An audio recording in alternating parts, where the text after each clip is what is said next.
let's talk about human design's interest in leadership, because it's really pointing this year, and every year it points at leadership, and it's always had trouble doing that, because every year, the year starts, this year, according to human design, it started on January 22nd at 8 something in the morning, Greenwich Meridian time, because that's when what's called the 41st hexagram, 41st gate in our chart opens up. And that's the chart of creating desire. So in other words, it initiates life.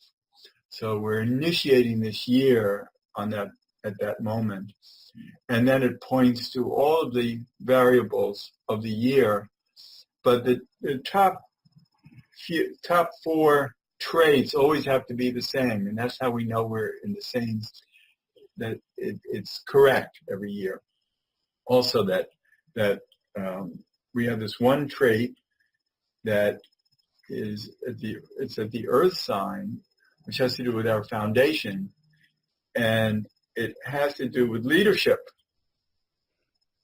but it's not so good.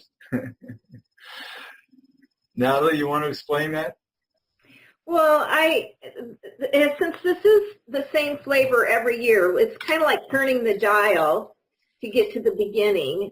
And as you explained, that's January 22nd, but there is an element of leadership every year that we look at. This year has a little bit more power to it, but you know, the line that we start with in the earth, our foundation, is that there can be some darkness. There can be, you know, an unnatural expression of leadership. Right, and that's every year in the past and ongoingly in the future. And so what do we have to look forward to? And I think what it really means is that humans aren't capable of, let's call it absolute leadership, that we can trust in a way that's not conditioned, that can overpower all the conditioning and be really true in every way that we expect. And we've had leaders that we've expected that of to be true, and yet they haven't been able to.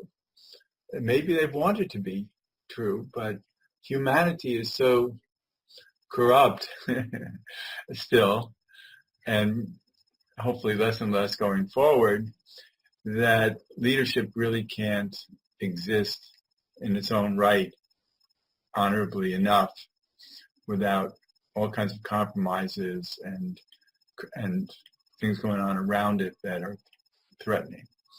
So to it, I should say, and then from it. So this doesn't mean that, you know, we should be pessimistic about the future. It's just that I think we should know that society needs to support its leaders much more honorably than it has. Well, I think it puts, this is highlighting really the kind of the flavor of the whole chart as well. It's like our own personal responsibility. So, I mean, we can look at leaders, you know, at a very community level or a city level, and then, you know, it goes up from there. But in any case, sometimes people give their power away to the leader. Well, the leader said so, or, you know, so I think it's bringing us to a point to take more personal responsibility and participation. Right, exactly. That since humans can never become ideal as much as we would like, they can be more ideal by the support of the community, by participation of everybody, by transparency, and by working together, we can have leaders that actually we can support, and they can support us. Now this year, there's so much in this chart about leadership, about striving for leadership, and how many people want to become leaders. We have a trait in here called the general, and a lot of people want to become the general, but the general succeeds by attracting loyalty. So we're really looking at a positive nature of what people want to show us and do for us and receive our loyalty, but in ways that can really create a meaningful society that we can all appreciate. And looking to the future, so where are we going from here? It's like so many things from the past have really just worn out. Just one example, our fuel, our electricity, things like that. There are parts, very significant aspects living on the planet that have worn themselves out. So what this chart tells us, or has got flavor to, and I want just to remind us, is like, where are we going to? That's that future. And that's the kind of leaders that we need, not leaders that are totally reliable on what happened in the past, but right. So it's leaders who want to speak a language that we can all support, and yet there's a trait in here that comes up twice that's unsettling. It's restless energy when confronted with external limitations, and it's also a drive for diversity. So it's wanting to find all the parts that can work and use them, and be restless about it. And I think that's what's happening now in government, is wanting new voices, new faces, new ideas, restlessly, because we're all fed up. We've had enough of greed and corruption and government that doesn't work, and we want to get it back together again. Well, in that, what you're bringing about, this newness, this innovation, these new faces, that's already started. We're seeing that. What happened particularly in the U.S., which I'm more aware of, is the people in the House and the Senate, these younger people coming in, and it's in the design in this chart that we will have more of that for people to pay attention, and kind of like the good news, the bad news. The good news is newness and innovation, and the bad news is it never comes as fast as we want it to, and it means that we have to adjust, and sometimes it can create limitation. And that's what that whole, the 3 and the 60, both of those that are prominent in the design this year, it's for people to be aware. It's like there will be progress, there will be innovation, and can be uncomfortable. Right. And so there is an acceptance of the journey in this year, and what's called the South Node in this chart is, that even though there's a detriment there of restless energy, it's the striving for harmony, the striving for patience too. And it's just not easy to come by. But there's definitely,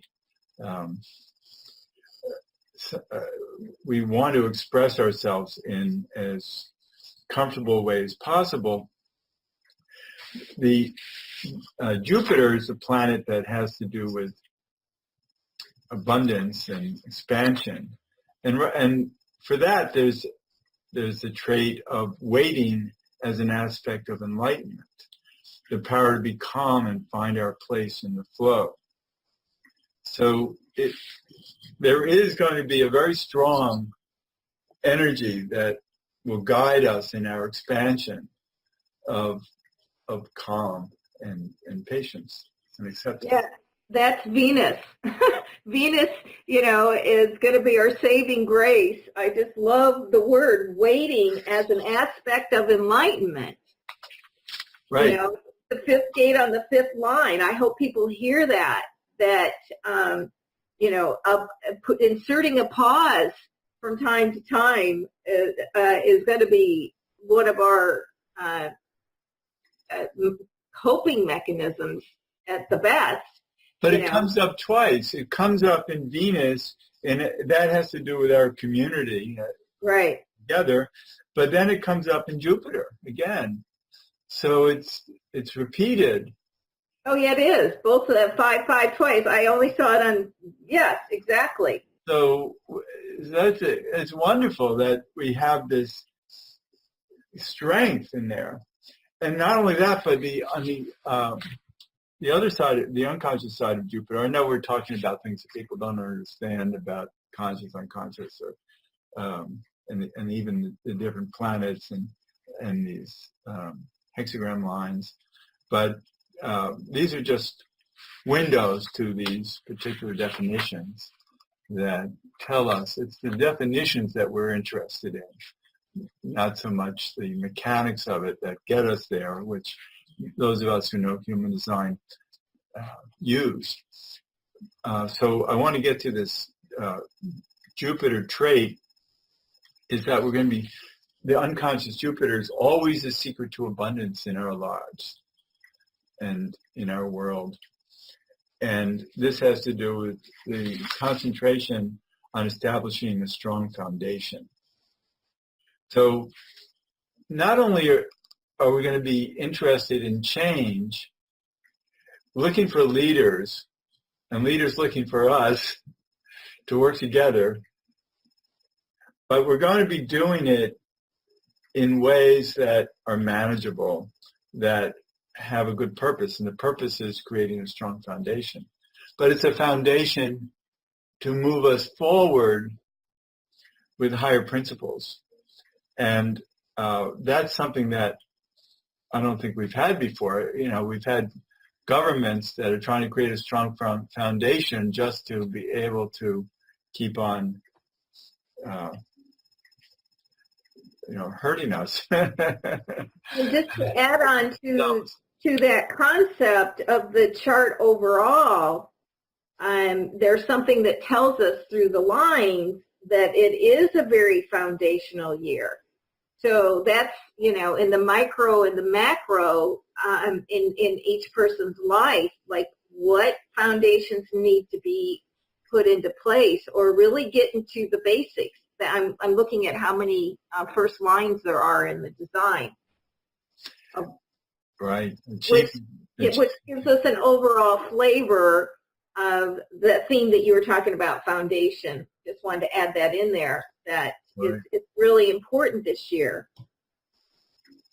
Yeah, there's so much in here that I think has to do with a positive attitude of doing things right and powerfully, about having the leaders to do it right and wanting to change things at a very strong foundational level. And then there are traits in here that have to do with attracting attention by stimulating innovatively and with unusual techniques and unusual points of view. So how that is presented in the chart, that's more like we're going to be seeing more of that, Right, it grows during the year. Yeah, we are going to see in the environment people trying to get, getting attention or just trying to distract us. Oh no, don't look at that. Look over here. I did want to bring up too, let's not forget about Pluto. Pluto is the planet that represents a transformation and change, not necessarily fast and quick, but it does. It's underlining, and each and every one of us have this. It sits in the head, and it's attached to occult knowledge. It's new ideas coming in, and people being more interested in the occult. But I don't want to look at it in that, using that word. I want to look at it in terms of higher knowing, of intuition, of this talks about secret channels. So the secret channels would be the higher knowledge that isn't in our conscious mind. It comes through from the universe and it reaches our consciousness. But, yeah, and I see occult is just some of the unusual. I mean, your radio station is a great example. If people, what's occult knowledge? Well, it's just, a little bit of the unusual, and it comes through inspiration and other systems, and not necessarily things that are taught in grade school or even high school. But tapping into different types of intuition and inspiration. Yes, and higher knowing. Yes, higher knowing. And so we're going to be working through that, challenged to have more and more of that. And yet also at Pluto, there's the desire to create success through fruitful relationships. So again, we keep coming back to society needing to work up with itself, finding leaders and the leaders striving to attract loyalty in us by offering what this year is about. It's about change, but it's about change that's necessary to create a stronger foundation that we can all believe in, not just a political foundation, but actually a societal foundation. So there's so many traits about at Uranus, which is the planet of sudden change, and this has to do with survival, knowing who and what will work. It's actually a trait of being able to identify solutions and to grasp, what might be helpful. So that's an opportunity that is really going to be powerful this year, is to identify what's fertile. Yeah, what's going to work and what's not, and that is has a little bit of trial and error involved in that. It may not be the first thing out. Again, that waiting part comes in, and having that, a little bit of patience. Right, and also Uranus, there's confusion, and and that makes sense because change is always confusing, and so you and I, we're kind of jumping all over this because it has so many traits that we're excited about, and I think our audience can appreciate that. That we see an opportunity here for this year to give us what we want, and the energy is there. Yeah, and give us what we want. It may not look the way we think it's going to look, but it does have a lot of positivity in it. I feel, from my perspective, that because it is going to be some newness coming in and some change, and not everybody handles change that well. One thing we didn't talk about yet was this Mars energy, and Mars is strong, and it can be strong and forceful and a little bit immature sometimes, and so it's on the line of chaos. And it has to do with the ego. So it's like where the ego is out of in touch, the display of willpower leads to disorder. So that's interesting. That means that we really have to manage our egos. So if it's all about ego, it's not going to work. So this leadership that we're looking for can't be about ego. It really has to be about service, collective service. And we have to be careful about that, because if we have people who are out of joint, ego-wise, that will lead to more chaos. Right, and we're going to see that. It's not like it's going to disappear. But we'll know it. Well, people, it's just the whole point of our, one of my main points of doing the program is to help people be more aware. of what they're going to see, and to not be in reaction to it, but just go, oh, it's, in a human design, there's a term, we're watching the movie, Right, these are people that are going to be in our movie. But the idea is to identify the egos out there rather than the leaders of service, but the people who are serving their own egos will not be able to be true enough, and we'll have to manage that, because otherwise there'll be chaos and confusion. So again, we come back to this year being all about appropriate leadership and what its purpose is. And then we have that trait at now I'm looking for, here it is. I'm sorry. It's just confusing with all these different traits sitting in front of us. But this is at Mercury. Mercury is how we think and express ourselves. And this is that money isn't everything. So a lot of people will understand that greed and corruption don't work, that it's going to be about higher principles and not just accumulating money and being selfish. And yet, there'll be a trait this year that some leaders will have of just throwing money at things. But that's not the answer either, because it's only short term. So the whole idea is to learn how to manage money better. And we'll be thinking in ways that have to use money, and we'll be challenged as to whether these are important financial principles or we're just stirring the pot and throwing money at things. So keeps getting more interesting with details. Then if we look at, we only have a few minutes left. If we look at the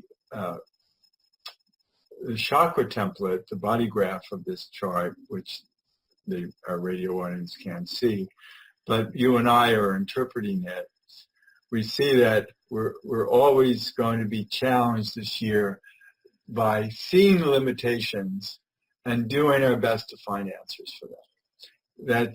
This chart is very, very strong. It's a format of the chart is to be challenged by the limits that we've been facing and find new answers, right? Exactly, yeah.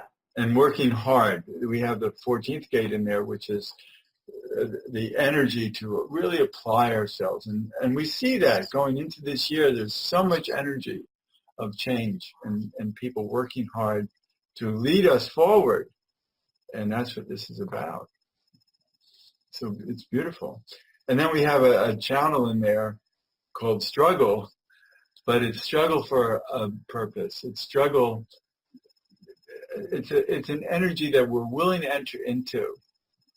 And we're devoted. This year, so many people are devoted to find answers, to win on this. And that's what this is a channel for, of being able to give our energy to the struggle to create relief. So we're almost near the end of the show. Nattalee, Lillico, where can people reach you? They can reach me by phone, 707-888-3569. I'm on the West Coast. And my website is alignwithyourdesign.com. Okay. That's great. Nattalee, thanks so much for doing this for us this year. And I've enjoyed it even better than any other year, only because I needed so much. I think both of us, we just intuit and feel it, and trying to put words to it is not doesn't seem to serve it sometimes as right. we speak.